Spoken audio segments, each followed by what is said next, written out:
wanted to ask you about your origin story here, because it's pretty interesting.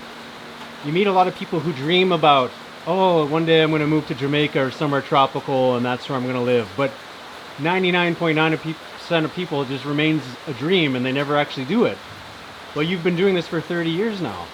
Yeah, and I had actually quite a few people contact me, and I can invite them, and some of them were the worst visitors that I ever had, you know. It's different when you're in the cold climate in one big city, smoking ganja, dreaming about going to Jamaica, eating mango on the beach, you know, and then you come here and you deal with the actual realities of setting up a home, you know. And I had an interview one time from Swiss TV here.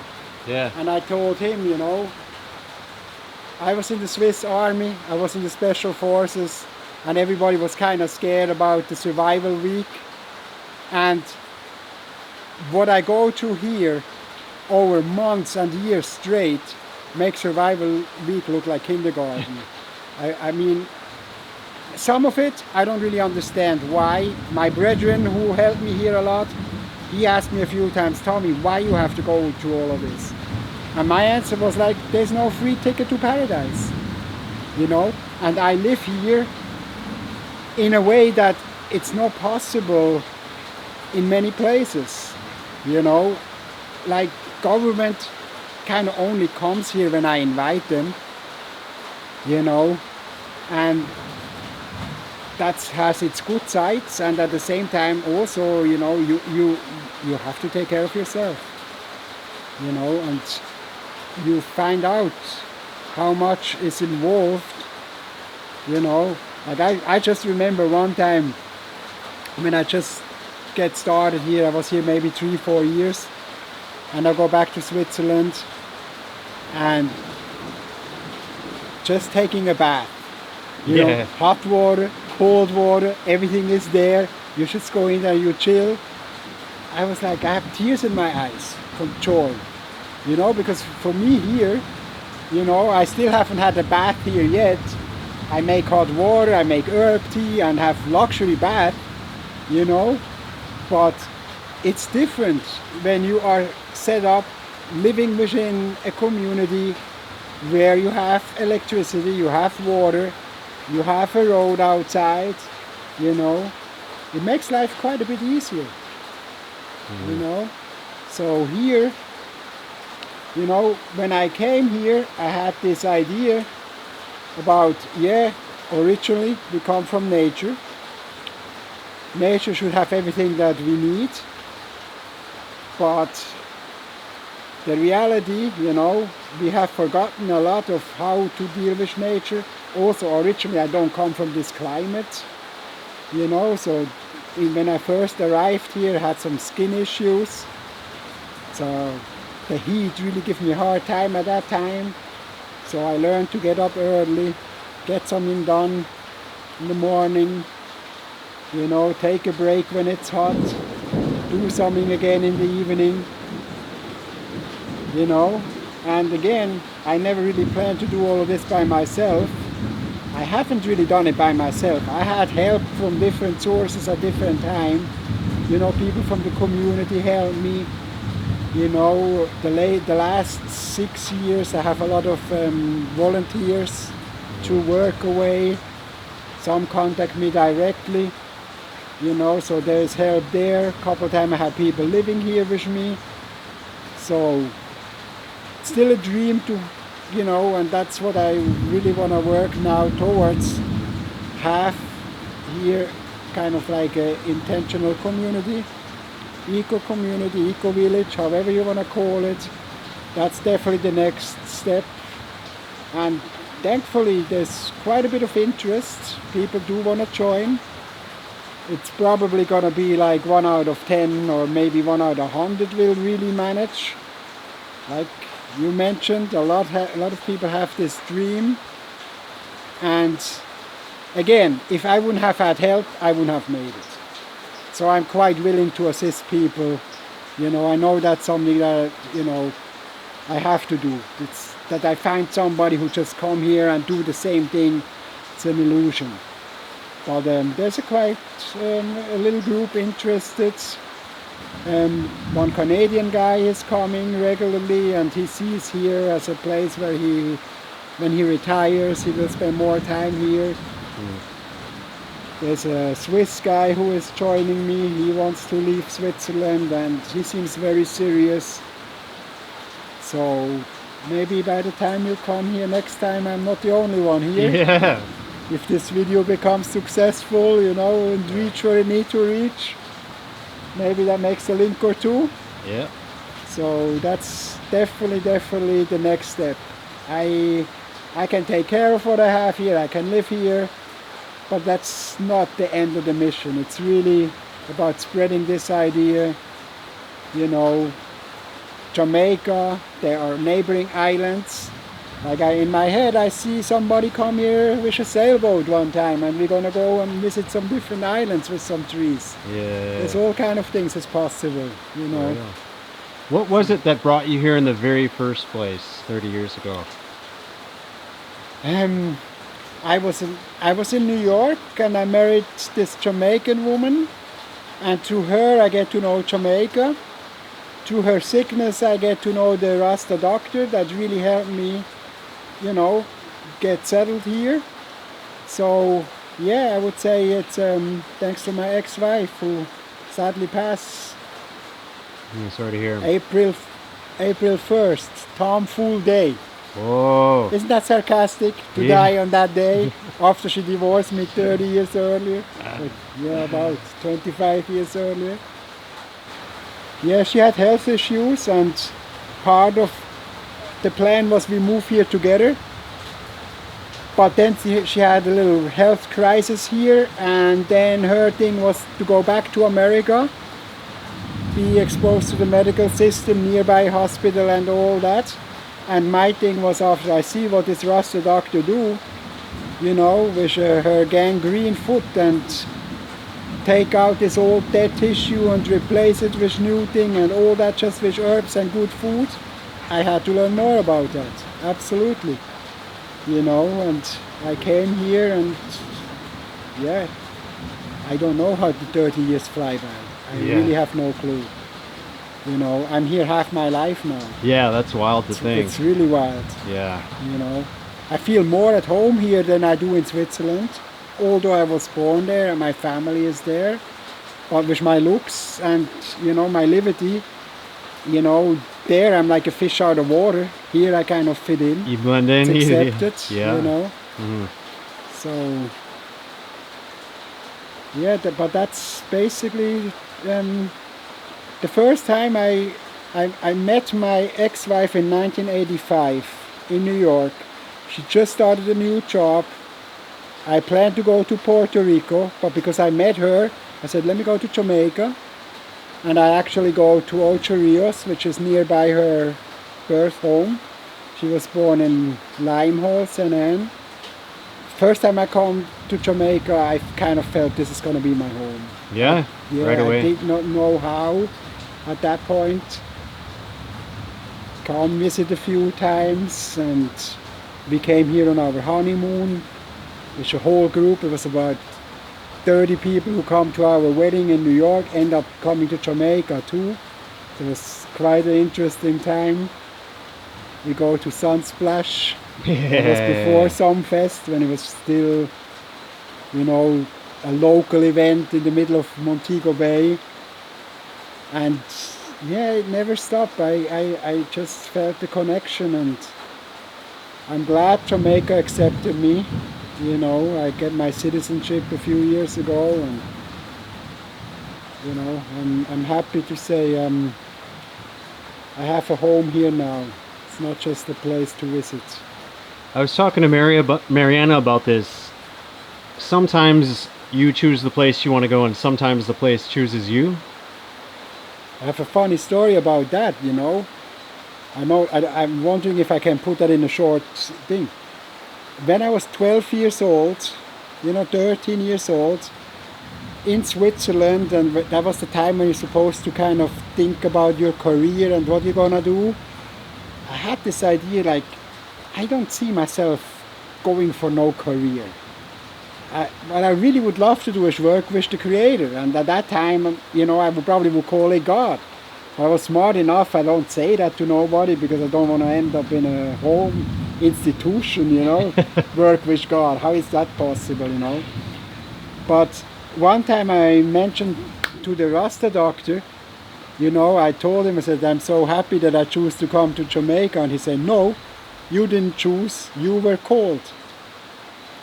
And this was this, him and I had this crazy connection. One time I go to an Ayabingi, that's like a where Rastas congregate. It's like it's not just church, but you can say it's a spiritual connection, but it's also where they do their business, where they meet up from all over the island and they talk about how the movement should do this and that and so on. And I talked to one guy there that I knew for years, and I kind of had him up on a pedestal. He was like one of those elders I really respected. And I went there with a cousin of mine, and it was kind of hard for my cousin to get in. At that time they were kind of giving white people a little hard time, not really not letting you in, but kind of testing you, what is your mission, what are you coming to do here? And my cousin was like ready to leave. So I met this brethren, and I told him, I said, Bongo, you send me my cousin, I should show him what's going on here. And, I told him that I moved with him, and he said, yeah, I know about you and Bongo, you like Moses and Jesus. Like, where this come from, And I totally didn't get it. But looking back now, now he passed, and I see how many people ask me about him. I see how well respected he was, and I see now how well respected I got by taking up this liberty. For me, it's absolutely logical to do what I do here. When I first time met Bongo Yu, they called him the Bush Doctor. And Peter Tosh's first album? Yeah. Bush Doctor? Yeah. That was his influence. And the first album ended up at his home. Because they were, he never really told me much about the past, but he told me like Peter Tosh was his bona fide brethren. And yeah, obviously he made an impression on him, naming his album Bush Doctor. And when I met him for the first time, and there was with my ex-wife,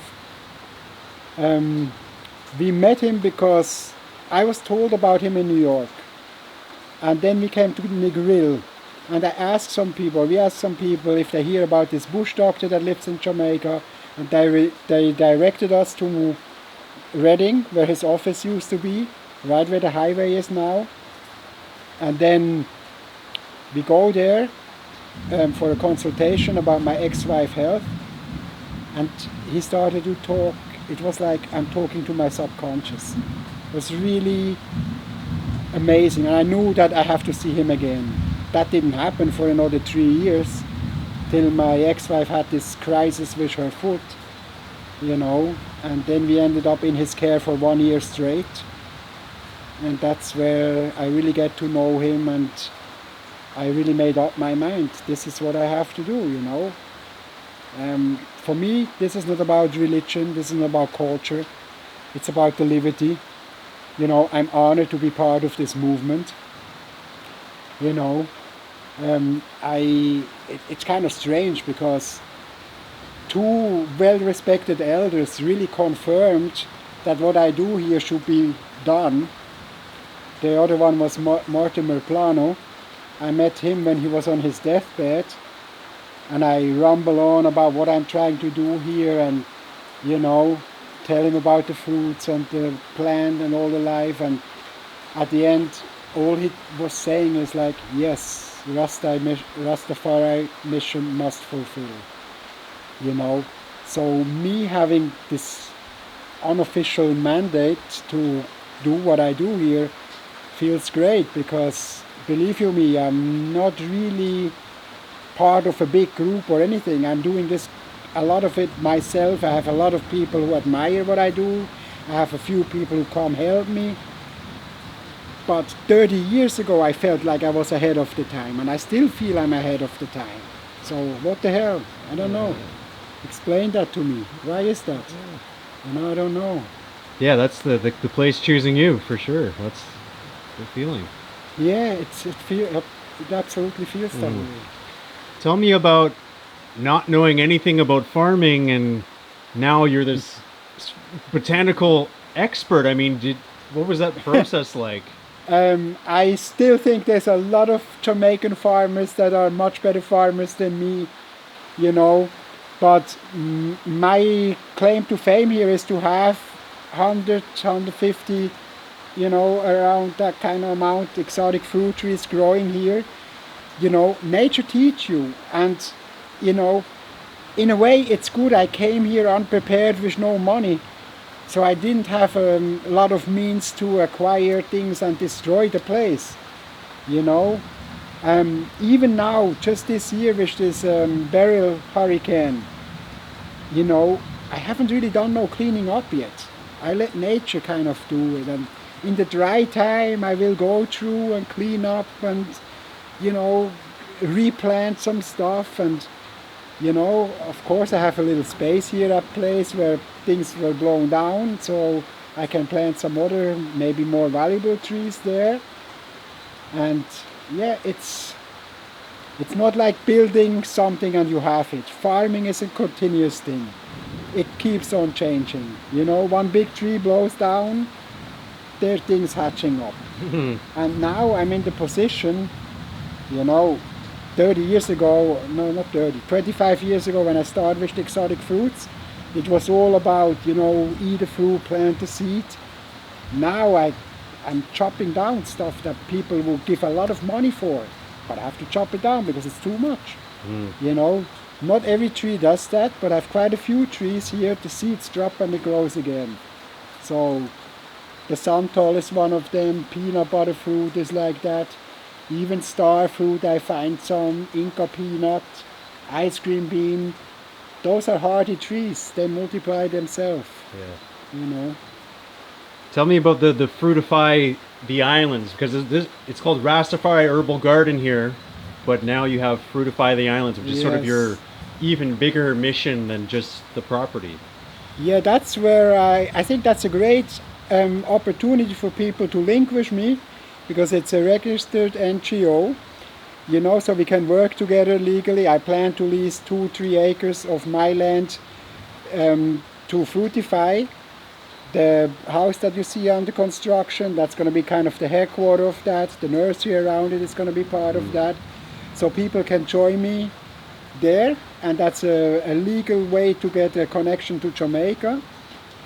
You know, it can be people come for a few months, you know, legally you can stay 3 months, you can extend to 6 months. If you don't want to do the immigration process, it's a way to do that. So perfect for people from your country, from my hometown. They can get away for a couple months when it's cold there, come here. Dry time is where you can be most productive here. So the idea is, and I just get a link the last couple months, I'm talking to a couple people in the army that we work together to do something. It's still in the, you know, brainstorm stage, but they're very interested to do something with the exotic fruits. My vision is to go to communities that are kind of hot spots for crime, go there with fruit trees, engage the young people. Because I had this experience here, you know, 6 years ago we had 3 or 4 of Jamaica's most wanted were in this community. I get to know all of them. I never felt really threatened by them. At the same time, it is not a nice thing when you hear gunshot every night, you know.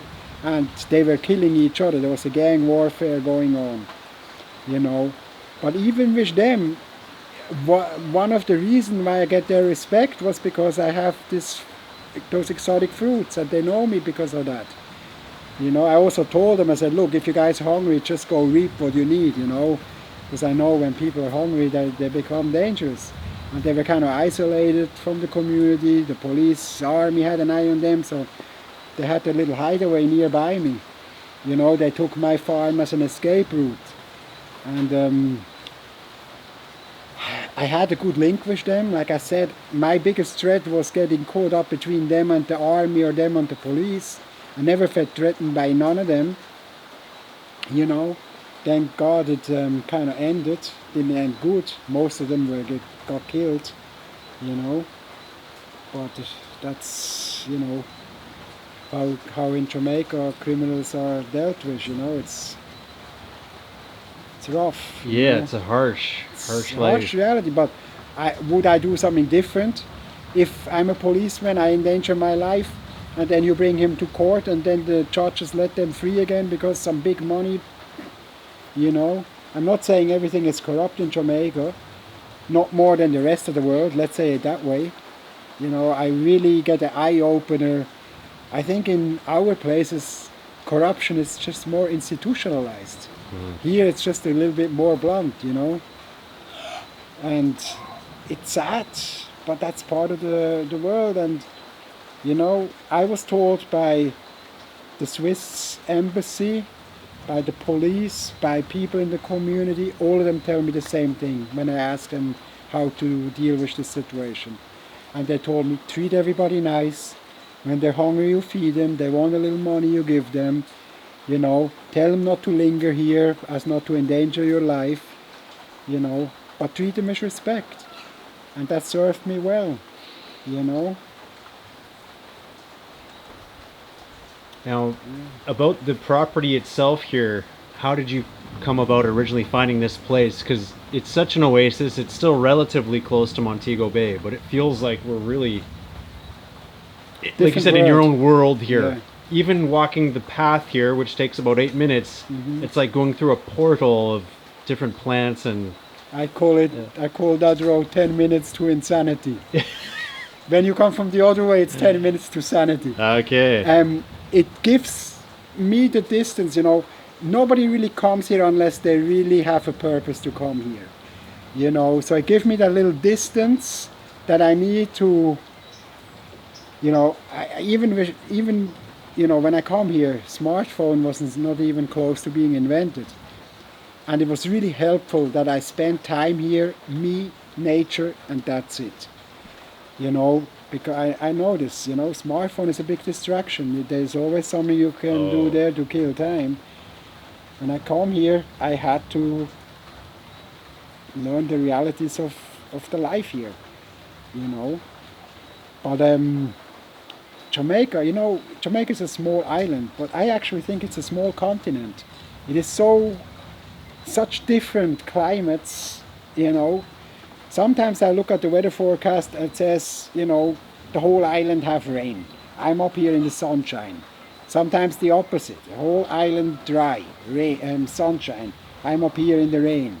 So I don't know, sometimes I feel I'm not even part of, you know. I have this joke, you know. I say, you know where you come from this morning, Montego Bay?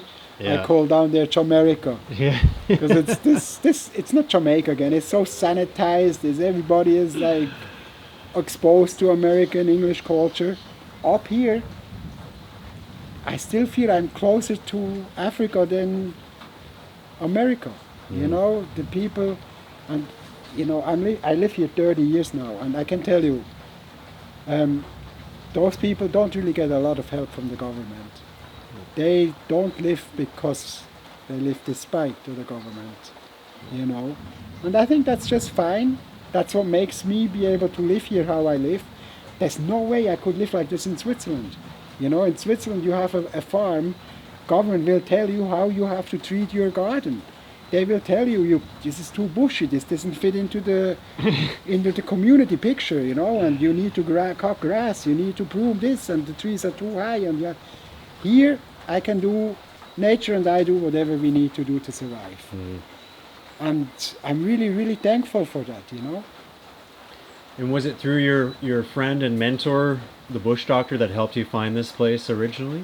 Directly and indirectly, yes. I mean, I was looking for a place nearby, and then his son found me a place in the community where I could rent a room, and I stayed there for 2 years practicing my little gardening skills.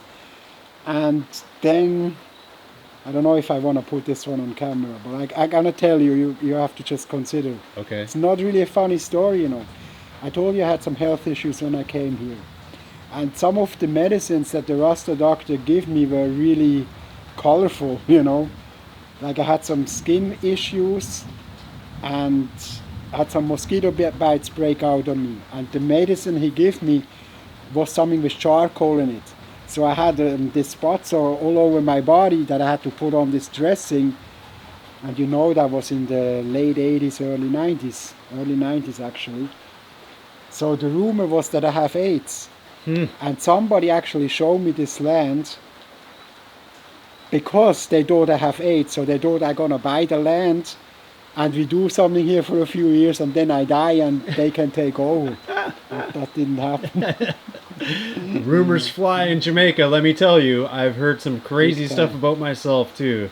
Yeah. Some unbelievable stuff. So you can imagine, you know. Yeah. And I didn't even understand what, you know, but somebody who understands Patois better than me was telling me that, you know.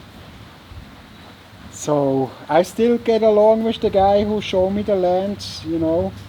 He was farming it here. He had a few cows on the land and was growing some ganja at that time. I heard the helicopter land here a couple of times. And, you know, I tried to work with them, like a co-op thing, about 4 of them. And, and then they said, and I get to hear that to the back door, you know, they said, oh, they don't need me to do that. They can do something within themselves. So I wish them well. I kind of was relieved because instead of, you know, working with them and sharing everything, I then had full control and I could do what I want to do here. Although it was much harder, but the human factor was not there again. So I wish them well. And 2 months later, they didn't get along, and not even 2 of them were brothers. They don't even speak to each other. So they mash up. So it seems to be, and I think that's something that is true in many cases. The human factor, the ego, it stands in the way of progress many times. It's actually a Swiss politician tell me that, you know. He said, you know, technically we have solutions to all the problems that we have, but the political will is not there to really make changes. And I think that's so true. I see that here. I thought that I can find a couple of people, we work together and we prosper. I'm here 30 years later, you know, not alone now, there are people on the way, and I, you know, like I said, there's a small group kind of coming together. But I would never have thought it will take that long. Yeah. And actually, you know, I told you about, there were quite a few people who want to come here, use this as a practice, and I invite them to join me. Some of them know they don't want to do it themselves. They want to do, you know, they don't want to join somewhere. They want to do things by themselves. And I do the same thing. I wish them luck. Most of them left the island. Mm-hmm. You know, Jamaica is not an easy place. And coming to Jamaica on vacation and living here is 3 different things, man. You know, it took me 15 years to get my stay here. Yeah. You know, how many people are willing to juggle that? I mean, I had to juggle. And it mashed up my business, because if you're looking investor, the first thing an investor asks you, do you have your legal stay? And I have to tell them no, you know, they're gone. You know, probably I won't get investors till I don't need none. Yeah. You know, Sometimes it works out for the better in that way anyway. Yeah. I had people invest in me and this project along the way. Mm-hmm. Yeah, I mean, there are some people, you know, they helped me at the right time, and it was essential, life-saving. Absolutely. It's quite a few of them. And what does the future look like, you think, here? Now that you've been here 30 years, what are you looking forward to going on the farm here? After 30 years of house arrest, I hope to travel the island a bit with my trees and, introduce other people at their place, help them set up, invite them to come here and they get to see here. Yeah, I wish that the next 30 years I do a little bit of traveling again and also meet people maybe from other islands as well and help them set up. My dream is that 30 years from now, every child knows those fruits. It won't be a wow factor. It will be, okay, we have it. It's growing there. Rambutan everywhere. Yeah. I would love that yeah, I was hoping to make a stronger link with the government. And funny enough, I don't make no link with the agriculture community. My link comes to the army. Through the fruit trees, I met the general of the army, a few higher ups actually, and I've been talking 2 weeks ago to his lieutenant colonel rank, and he has some kind of prospect to get a few people from the army, train them in the fruit trees, and I don't know exactly where it's going, So maybe when any retired ex-soldier sees this video, maybe can come and join us here, I told you I was in the Swiss army, and I don't really believe in using the gun to kill, but the organization, the hierarchy, the structure, young people learning to listen to somebody who have experience and, build on something. I told this my workers here a couple of times, When I was in the army, we built a bridge over quite a sizable river in 15 minutes. And then in 15 minutes, there was a bridge there that people can walk across and jeep can drive across. Here, with my workers, that would be a 3-year project. We would have arguments and, first we have to roll a spliff and talk about it, and then everybody have ideas and nobody wants to do it, And it's really funny. The best co-working thing I saw in Jamaica was after Hurricane Ivan. It was like, with nobody saying anything, people were just doing what needed to get done. And I said, this is crazy. It's like, do we really need a crisis for us to function properly here? And maybe we can kind of make it a food crisis and use that psychology to unite people to plant trees. I'm positive surprised the response I get at the agriculture show every year. There are more people planting now than 30 years ago, for sure. And I had some great experiences working with the Retrieve School one time. School children, they're really open to those things. So this is also my heartache a bit, even with the school kind of mash up. And one of the reasons, the parents were complaining, the children coming home with dirty uniforms. I told them, send them some dirty clothes and they can change. But some of the teachers get jealous because all of the children want to go in the garden. They didn't want to be in the classroom. And funny enough, the best ones in the garden and the farm to use were the ones who give in most trouble in class, Yeah, the classroom's too small. Yeah. For a lot of kids. Yeah, this should be the classroom. Yeah. So I think ideally society change, the school system will change. I mean, in Jamaica, literally half the class time could be outside. There's no way you could learn a foreign language or mathematics or geometry. Geometry had its origin in Egypt when they were dividing up the land after the flood every year. So I think there's enough opportunities, but the mindset have to change. Do you know that schools, prison, hospitals, all of them have the same kind of system. It's like square buildings. A bell rings when there's food time, when there's break time, when there's work time. Factories are the same too, and we need to get away from that, that 9 to 5, everybody's doing the same thing, and I had this scary experience here in the beginning. One time I asked a worker, I said, would you rather work for me for $3,000 a day, or you rather work for the system for $2,000 a day? They tell me they'd rather work for the system for $2,000 a day. I ask them why. Oh, because when they are standing on the bus stop with their clean clothes, they look like somebody. So I don't know. I said, like, why don't work here for 3,000 and then work early and then stand on the bus stop in the evening with 3,000 in your pocket, not spending none to go and come, having everything. But the mentality is such, I don't understand it. The status thing built in. Status, yeah. The ego again. And you ask me how I end up here. It started when I was in New York, and I got this book. I buy the book, and a good friend gave me the same book. And I forgot the name, and the two of them get stolen. That is the funny part. I hope somebody make use of them. And it was written by an American Indian, and it was about finding a place for what they call the end of times or changing times,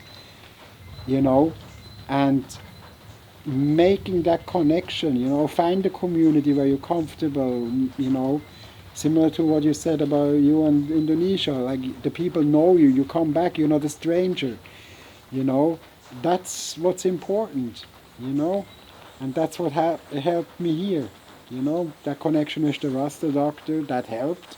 And then I'm here for so long, I'm here 30 years now. Most of the Batmen are 20, 25 years old. So they all know me, they see me here, I'm part of here. I met a lot of them when they go to school, So the goal is to attract them to do more productive things. My brethren always said, this life is not for everybody. I kind of agree with that. But I think it's a beautiful life I have here, A lot of people like to live it for a while. They like to go back. I see it now possible with not much more bringing here. You can live the same, You put a Starlink up here. You put a big screen here. You bring in a couple of the infrastructural things like a bathtub. I really would love to get a bathtub and do some herbal bath here and under the full moonlight, I don't see what's the difference, Cities are great. They have an advantage, And I also think in city life a lot can change and improve too. And that's happening. I just see something on social media this week. Bologna plant like 2 million trees. Not Bologna. A Colombian city. I forget the name, I guess. But, greening the cities. There's a building in Milan. It creates more green space on the building that you could have on the footprint where it's on. So there are great options and ways to do things differently. Again, the mind has to change. And now, I think smart people learn before it's a crisis. I hope to attract some before there's a crisis, because when there's a crisis, and it has to, that's pressure. When there's no crisis, and we can start planting trees, we are prepared for the crisis. There's a hotel chain in Jamaica, Sandals, you know about them? I heard they were planting breadfruit trees along a highway on a different island. I don't know why that doesn't happen in Jamaica. Maybe somebody from government sees this video. I have jackfruit trees, I have other trees, santal. There's quite a few trees that really, we can plant them along the highways. Some conspiracy people tell me, oh, they don't really want the people to be happy and fed, and so, it feeds into their system when people are hungry and you can hire them for $3 an hour. Maybe that's true, but maybe that's also part of the past. Maybe we can create a better future, you know. There was an Indian guru who said, we're working 3 days out of the year for what we really, really need. The rest is for war and destruction and luxury and show off and all kind of stuff. And let's say he's off by a factor of 10. Mm-hmm. That's still 1 month we work for what we need. The rest is feed the industrial complex and, you know. And I told that my sister in a documentary one time, you know. It's like, she asked me, her question was about this life, you know, and I said to her, I have to question everything, all the cultural, the societal things. I have to question them and ask myself, does it really make sense? You know, just because we have always done something in a certain way, it doesn't mean it always have to be that way. You know, eating meat is one of those things. You know, that's a cultural thing. You know, maybe one time that was essential for people to survive, you know, in the cold climate, no trees, no fruits, no vegetables. Of course, you can eat meat. You know, now we have different knowledge. We can work with seeds, we can work with nuts, there's tofu, there's so many different things that can eat. You know, that I like to call that you can eat karma free. Mm-hmm. You know, and I have this experience now, 30 years I don't eat no dead flesh. You know, it's a different feeling being in my body than it was 30 years ago. So, you know, yeah, you can eat your steak, you know, fine. Would you still eat it if you have to kill the cow yourself? You know, maybe not, especially since most of the steak comes from the big bulls, you know. So there's all this thing, there's such a disconnection between the food production. Now, you know, like this, you know, I heard in America, there are actually people who believe, and it's probably not just in America, the whole world is getting dumber, you know, they believe chocolate milk comes from brown cows, you know, so... Miracle. Yeah, it's a miracle, you know. So I think there's great opportunities ahead. It needs change in the head first, and then we need to live differently. But you know, when I'm here, everything goes well. I really have a bright outlook for the future. I just see opportunities left, right, and center. That's a beautiful way to end it right there. Bless up. Yeah.